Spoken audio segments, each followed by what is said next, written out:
우선 어제 국민의힘 공천관리위원회가 서울 강남 3구를 제외한 수도권에서 당원 20%, 일반 국민 80% 경선을 실시하겠다 이렇게 밝혔습니다. 예. 그러니까 일반 국민 여론을 감안하겠다.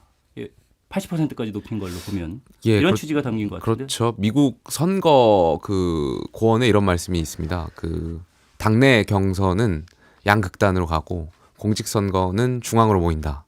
이게 무슨 말씀이냐면 당내 경선은 아무래도 당의 색깔이 강하다 보니까 네. 당원들의 어떤 의사를 높이 반영해야 되고 공직 선거는 스윙보터 중도층이 선택하는 바에 따라서 결정될 확률이 높기 때문에 중도의 영향을 많이 받는다라는 말씀인 건데요. 말씀드렸던 것처럼 수도권에서는 저희가 국민의힘과 민주당이 오차 범위 내에서 여러 가지 엎치락뒤치락 하고 있습니다. 5%포인트 정도 내외로 작게 갈릴 수 있는 상황에서 민심, 중도층의 국민들께서 선택하시는 후보가 국민의힘에 공천받는 것이 실제 본선에서 이길 가능성이 높기 때문에 저는 공관위가 이런 결정을 한 것이라고 보여지고요. 네. 저는 그러한 측면에서는 굉장히 긍정적으로 보고 있습니다. 다만 저희가 이제 시스템 공천이라는 것을 처음 언급한 것 같아요. 보수정당이 여러 번 공천관리위원회를 했었지만 시스템이라는 단어 자체를 저희가 공식적으로 언급한 건 처음이었던 것 같고요. 네. 그 시스템 공천이 잘 해나가기 위한 것은 말로만 시스템 공천이라고 하면 안 되고요. 행동으로서 저희가 잘 보여줘야 된다는 것 같습니다. 그런데 제가 또 질문 드리고 싶은 게 강남 3구, 영남권, 광원권은 당원 50%에 일반 국민 50%. 예. 일반 국민 여론을 감안하겠다는 취지는 수도권 쪽에만 그러면 해당이 되는 겁니까? 어떻게 봐야 되는 걸까요? 그럴 건 아니고요. 이게 지역별 차이가 좀 있는 것 같습니다. 아무래도 수도권 같은 경우는 중도 국민의 어떤 판단이 더 중요하고 영남권 같은 경우는 당원 비중도 다른 지역보다 열등이 높고요. 또 당의 어떤 의견이나 이런 것들이 일치되는 부분도 많아서 이러한 부분 지역별 특성을 고려해서 아마 편차를 좀 비중을 나눠서 배율을 한 것 같습니다. 그 현역 의원에 대해서는 권역별 하위 10%를 컷오프, 또 성폭력 2차 가해, 학교폭력 이런 것들도 컷오프 대상에 포함시키기로 했습니다.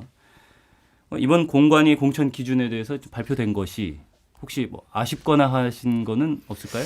공천을 신청하는 사람으로서 저도 국회의원 선거 공천 이제 두 번째 신청하는데 늘 아쉬운 점이 없을 수는 없죠. 후보 입장에서. 그렇지만 이번에는 그 어느 때보다도 나름대로 정당에서 시스템 공천을 강조하고 있고 또 이러한 룰 세팅을 이렇게 시작 전부터 후보 접수 전부터 발표한 것은 또 처음인 것 같아요. 그래서 조금 전에 말씀드렸던 것처럼 이제 말만 하는 게 중요한 것이 아니라 행동으로서 저희가 국민의힘이 잘 보여드리는 것이 중요한 것 같습니다. 국민의힘 공천관리위원회에 어쨌든 이제 경선 룰에 대해서 발표한 것, 박상민 위원께서는 어떻게 보고 계세요? 저는 일단 주목한 거는 결국에는 동일 지역구 3선 이상 의원들에게 그 추가 감산을 하겠다는 거잖아요. 3선 이상 다선 의원의 경우에 경선 득표율의 15%를 감산하겠다. 네, 맞습니다. 그래서 결과적으로 이번에 발표된 걸 보게 되면 다선 중진들의 경우 최대 35%까지 그러니까 불이익을 감산을 받을 수 있다라는 얘기가 나오더라고요. 이걸 보면 어쨌든 물갈이는 불가피한 것 같고 특히 이제 영남 지역에 이른바 공천 학살이 이루어지지 않겠냐라는 전망이 있지 않았습니까? 실제로 지금 대통령실 출신으로 출마를 하고자 하는 인사들, 특히 양지를 찾아가는 인사들도 굉장히 많고 대통령실 출신 그리고 또는 대통령의 측근 이런 분들이 다 출마 채비를 하고 나서고 있는 상황이기 때문에 결국에 이런 다선 중진이나 소위 말해 당의 터줏대감 이런 인물들을 다 드러내고 사실은 대통령이 좀 측근을 심으려고 하지 않겠냐 이번 총선을 계기로 이런 전망이 있었는데 저는 그것을 위한 일종의 포석이라고 봤습니다. 알겠습니다. 어떻게 보세요? 이 의견에 대해서? 최대 35%는 정말 최악의 수를 가정한 거거든요. 당무감사에서도 하위에 해당되는 분들이고 또 동일 지역구 3선에 해당되는 거기 때문에 아마 그렇게 해당되는 분들은 좀 극소수일 것 같고요. 동일 지역구 3선에 산 연임하신 분들은 15% 감산인데 사실 15% 감산이 제가 봤을 땐 그렇게 큰 것 같진 않아요. 현역 의원이 갖고 있는 지역구에서 메리트가 굉장히 크고 당원분들 관리하고 또 이런 지역분들한테 얼굴을 알리고 인지도가 굉장히 높기 때문에 15% 감사는 실제 본인들이 받은 표의 15%이기 때문에 이게 아마 물론 이것들 룰 세팅이 양자냐 3자냐 4자냐 이 구도에 따라서 따라서 좀 달라지겠지만 어쨌든 15%라는 것이 어떤 비슷한 수준에서 있을 때 효과적인 것이지 큰 월등히 차이가 나면 15%는 크게 그렇게 영향이 없을 걸로 저는 큰 생각합니다. 영향이 없을 것이다라는 예, 15% 생각을 받은 표의 하시다는 거죠. 15%니까요. 알겠습니다. 그러면 한동훈 위원장이 며칠 전에 당내 3선 의원들과 만나기도 했고 이제 오늘은 4선 이상 중진과 회동을 갖는다고 합니다. 예.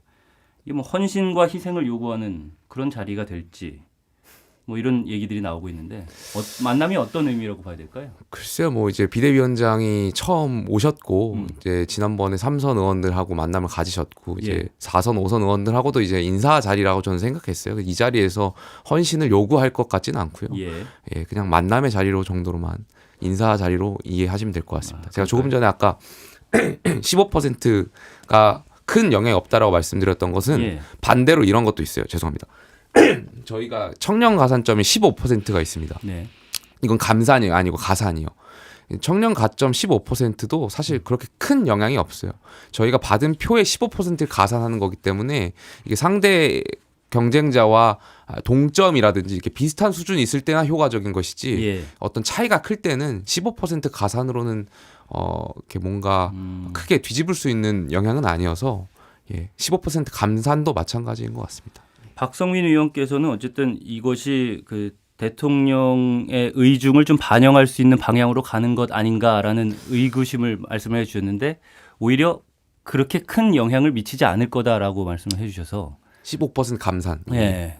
굉장히 좀 근데 다른 의견이네요. 뭐 약간 공간을 만들어주기 위한 일종의 명분 쌓기다라고 저는 보는 것이고 그래서 실제로 뭐 여기에 대한 해석은 사실 갈리기는 합니다. 네. 왜냐하면 뭐 전문가들 사이에서도 그럼에도 현역 의원들에게 경선을 보장해준다는 것 자체가 현역 의원들이 국민의힘을 탈주하지 않고 잔류할 동력이 된다라고 보는 쪽이 있고 아니다. 어쨌든 지금 현역 7명 정도는 무조건 하위 10%에 들어가기 때문에 탈락이 되는 거고 이 외에 추가적으로 뭐 다선 중진에 대한 물갈이라든지 이런 감산 룰이 나옴으로써 사실은 개혁신당 그러니까 이준석 신당에 가게 될 국민의힘 의원들이 더 늘어나는 것이다. 그러니까 탈주자가 더 늘어나는 것이다.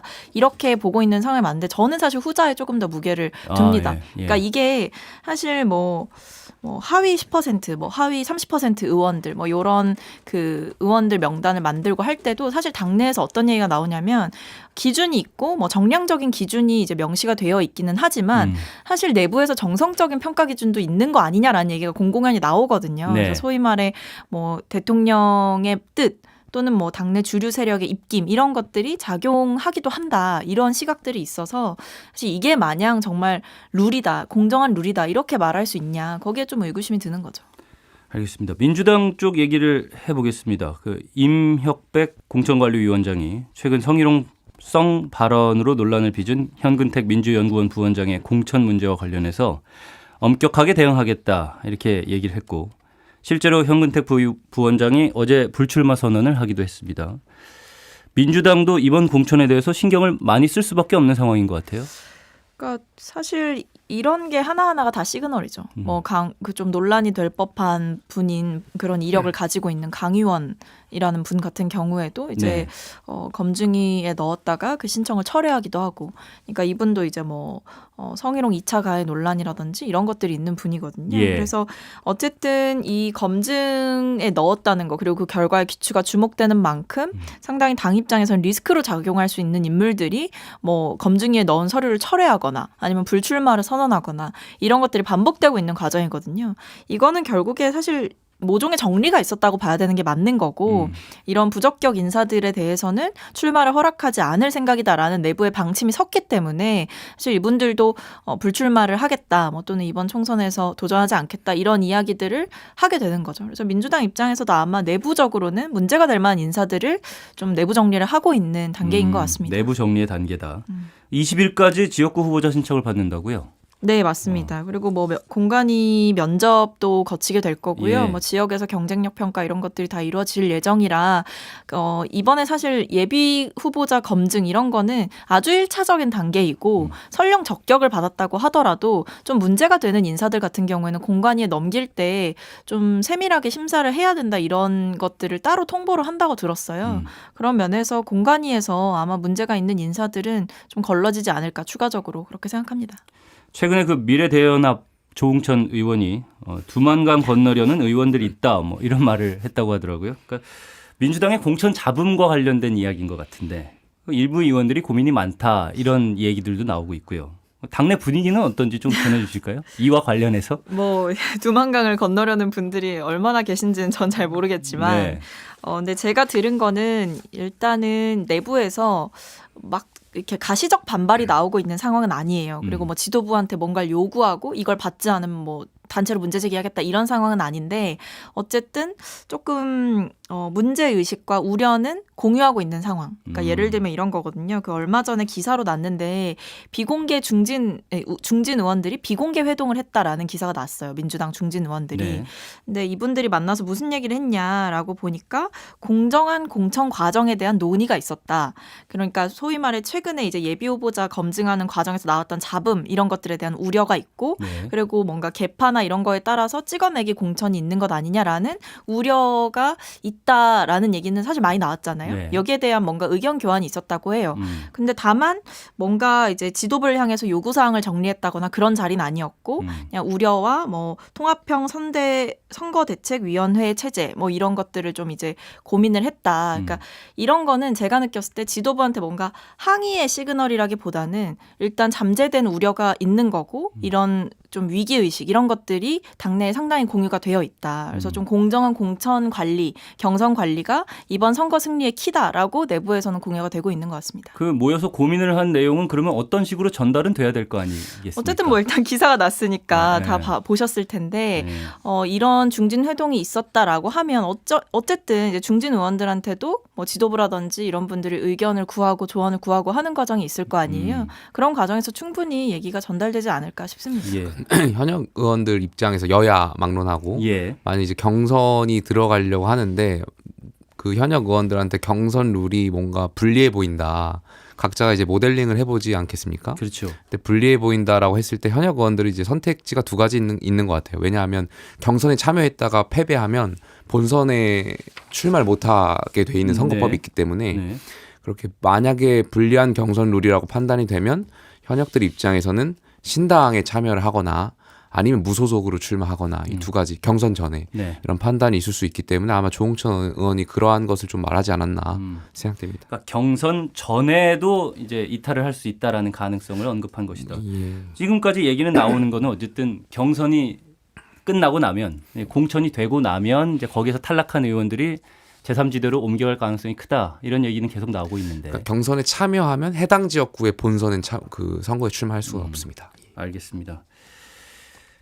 그런 의미로 이제 해석을 하고 계신 거고요. 자 이제 비례대표 선출 방식에 대해서 좀 얘기를 두 분 의견을 좀 들어보고 싶은데요. 이재명 대표가 비례대표 선거제 논란을 준연동형 유지로 정리할 거다라는 얘기는 나오고 있는데 오늘 또 아침에 출근하면서는 질문에 답은 하지 않았어요. 예.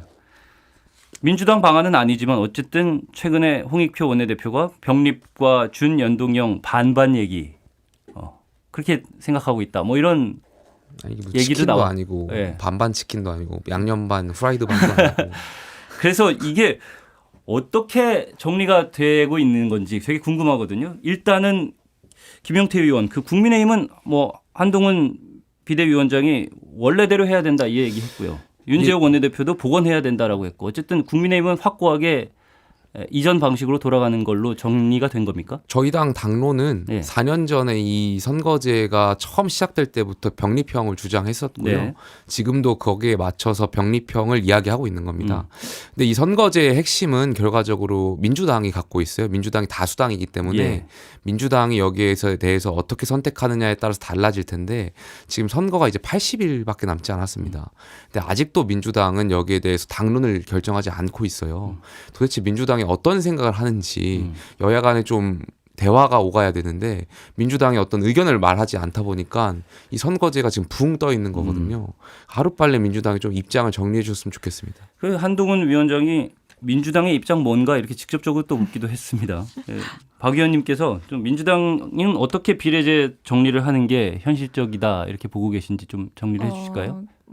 제가 이제 저도 여러 면으로 좀 알아보고는 있는데 실제로 이제 준연동형을 유지하지 않겠냐라는 관측이 우세했어요. 근데 막상 또 핵심 관계자들의 얘기를 들어보면 네. 뭐 그런 얘기가 나온 것도 사실이기는 하지만 아직 이재명 대표의 결심이 어떻게 섰는지 명확하지 않다라는 게 결론이에요. 그래서 사실 지금은 뭐 김용태 위원께서 지적해 주셨지만 아직 네. 당내의 고민, 특히 지도부의 고민이 깊은 상황인 것 같고 어쨌든 이재명 대표께서 이제 막 복귀를 하셨기 때문에 전 조만간 이 부분에 대해서 결론을 내리지 않을까 싶습니다. 네. 근데 어쨌든 사실 정치개혁 그리고 선거제 개혁이라는 것이 민주당이 약속했던 바였고 네. 연동형 비례제를 추진하는 거 그 과정 정말 그 진통 끝에 저희가 그것을 지난 국회 때 이뤄낸 바가 있었기 때문에 사실 그 약속을 우리가 나서서 뒤집는 거는 명분이 좀 없죠. 그리고 결국에는 지금 당장 의석수를 많이 얻을 수 있지 않겠냐 병립형으로 돌아가게 되면 뭐 이런 계산을 하시는 분들도 뭐 실제로 있고 그 고민을 이해 못하는 바는 아니지만 네.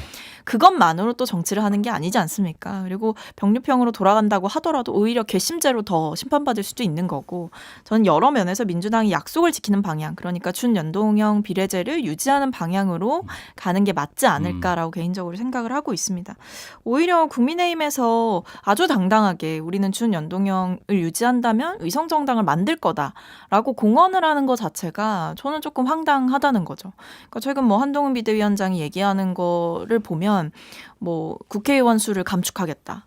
뭐 그리고 연동형 비례제를 유지하게 되면 국민의힘 내부 인사들은 계속해서 지금 뭐 위성정당 우리는 만들 거다. 뭐 이렇게 얘기하는 것 자체가 사실 되게 정치 퇴행적인 얘기들이거든요. 연동형 비례제도 따지고 보면 뭐 민주당한테 뭐 그렇게 좋은 제도는 아니에요. 특히 지금 상황에서는. 근데 처음부터 이게 다양한 목소리를 만드는 민주주의에 그렇잖아요. 좀 네. 기여하겠다 이런. 그러면서 이제 야당들과 손잡고 의도였잖아요. 저희가 만들었던 거고 네네. 뭐 대표성, 비례성 이런 걸 높이겠다라고 어떻게 보면 자기 희생을 하면서까지 한 건데 이걸 이런 식으로 좀 폄훼하고 왜곡하는 거에 대해서는 저는 좀 문제의식이 있습니다. 예, 알겠습니다. 그 용해인 의원이 주도하는 개혁연합신당 진보진영이 연대해서 비례대표 후보를 함께 내자라고 제안을 했는데 이게 민주당이 과거에 주도했던 더불어시민당과 차이가 있냐 이런 이야기들도 나옵니다. 이 부분은 어떻게 보세요?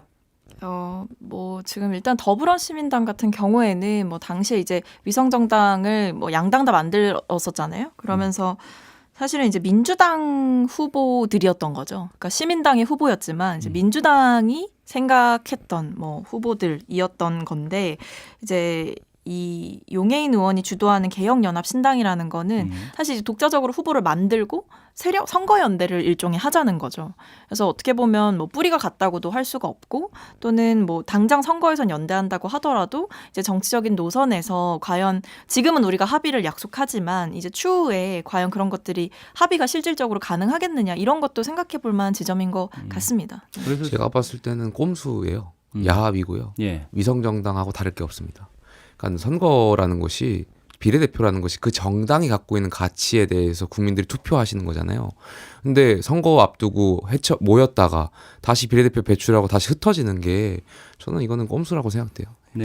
근데 저는 뭐 일단 민주당이 여기에 대해서 화답한 상황은 아니에요. 네. 그러니까 소위 민주당은 말해 뭐 최후의 수단이다. 일단 지켜보자 이런 네, 입장인 사실 것 같고요. 이렇게 이제 연합신당과 뭔가 벌써부터 뭐 연대할 거다, 함께할 거다, 또는 비례해서 뭔가 의석수를 배분해서 뭔가 이렇게 나눠 먹기 식의 모습이 되게 되면 선거제를 지키려는 저희의 노력 자체가 되게 무색해질 수 있기 때문에 예. 김용태 위원의 지적도 사실은 타당한 거고요. 저는 벌써부터 이 뭐 개혁연합신당과 우리가 같이 할 거냐 말 거냐, 특히 이제 조국신당이 여기에 합류한다라는 굉장히 민감한 사안이 섞여 있기 때문에 이 부분에 대해서는 민주당이 지금 상황에선 거리를 유지하는 게 맞는 것 같습니다. 그러니까 명분에 맞는 것, 비례대표의 원칙에 맞는 거라면 이 개혁연합신당 뭐 진보진영의 연대보다는 합당을 해야죠. 합당을 해서 같은 하나의 정당이 된 다음에 후보를 배출하는 것이 그 비례대표제에 대한 취지에 맞을 것 같습니다.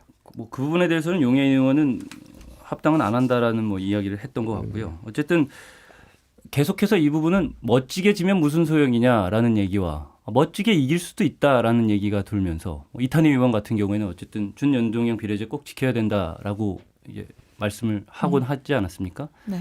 그런 목소리들은 지금 어떤 상황이에요? 민주당 내에서. 뭐 여전히 이제 존재하고 있고 네.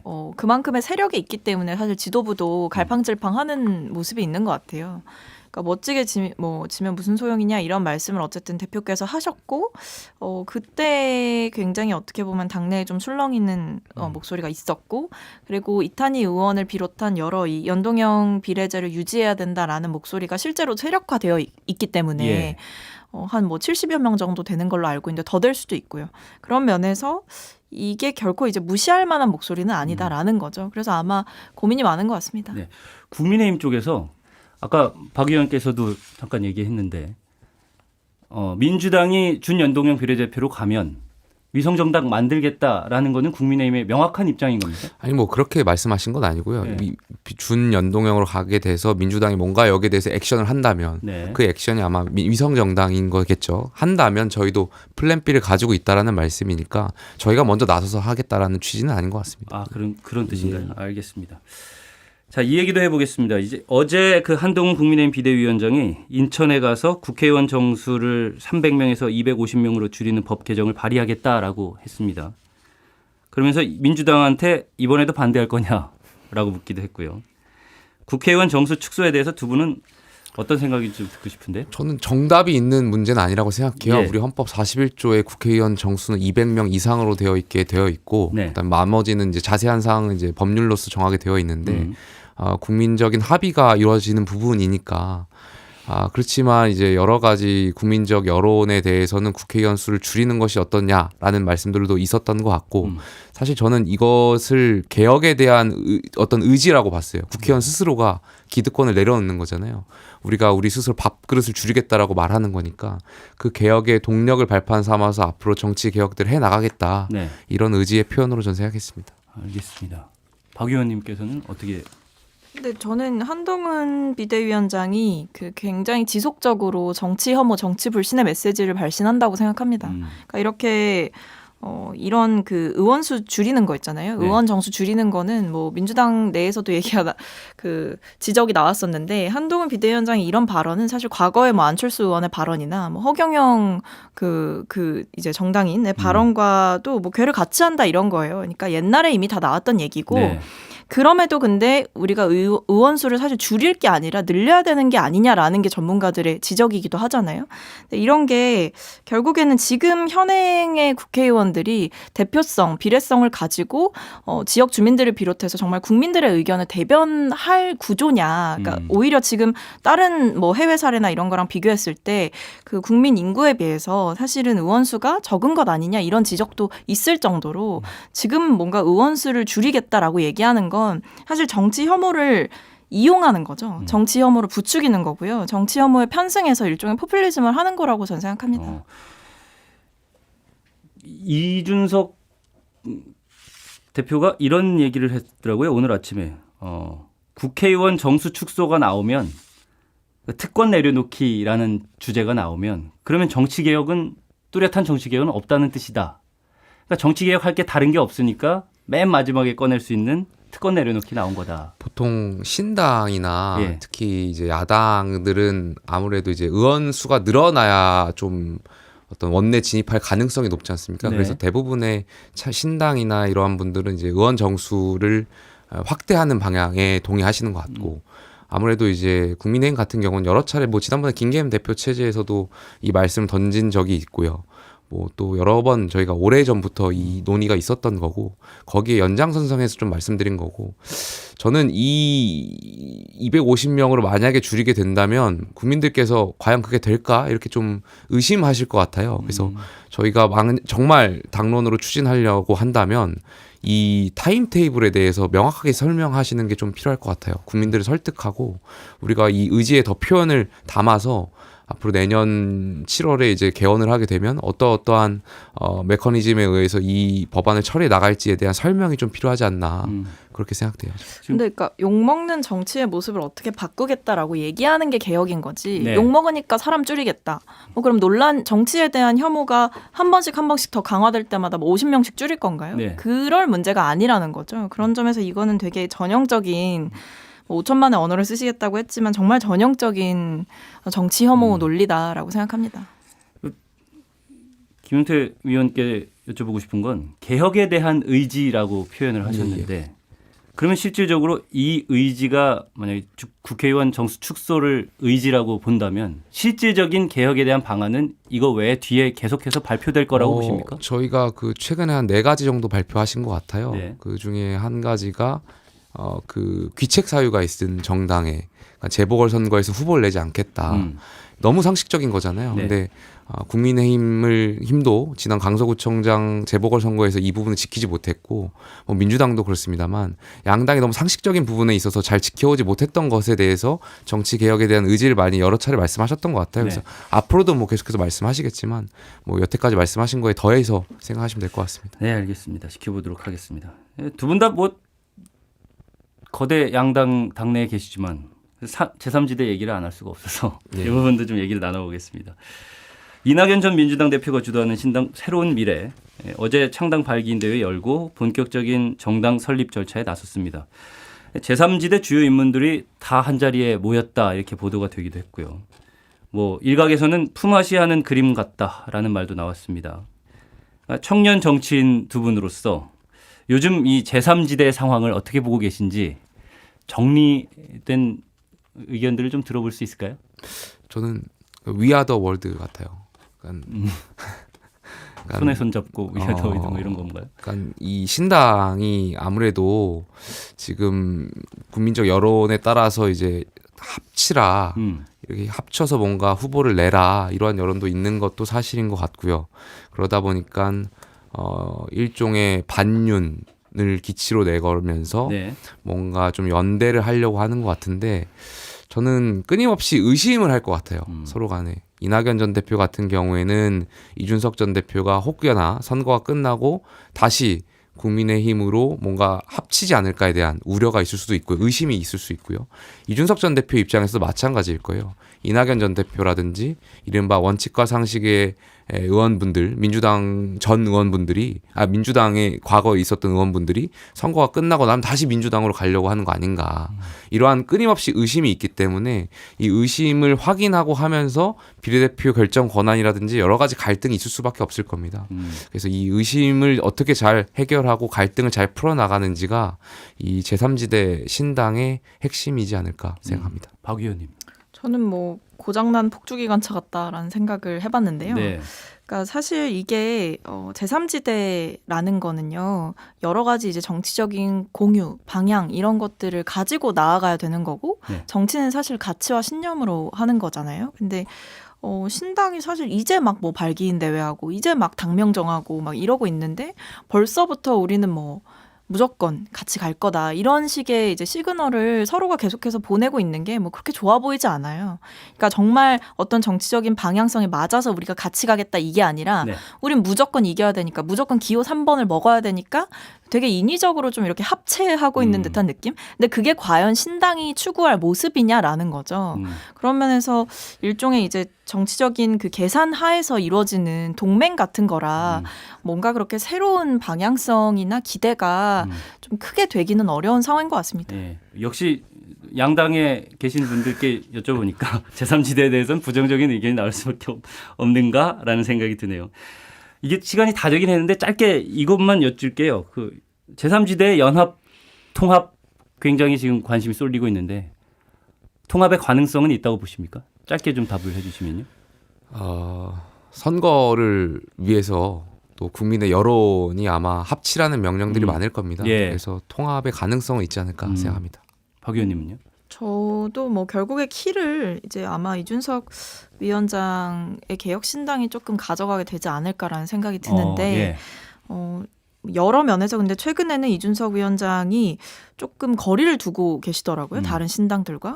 그러면서 통합은 어쨌든 결국에 한다고 하더라도 그 과정 관리를 함에 있어서는 이준석 위원장이 주도권을 많이 가져가는 방향일 것 같다 싶습니다. 알겠습니다. 두 분 의견까지 다 들어봤습니다. 오늘 말씀은 여기 시간이 다 돼서요. 여기까지만 듣도록 하겠습니다. 두 젊은 정치인 박성민, 김용태 전 최고위원과 함께했습니다. 두 분 고맙습니다. 감사합니다. 감사합니다.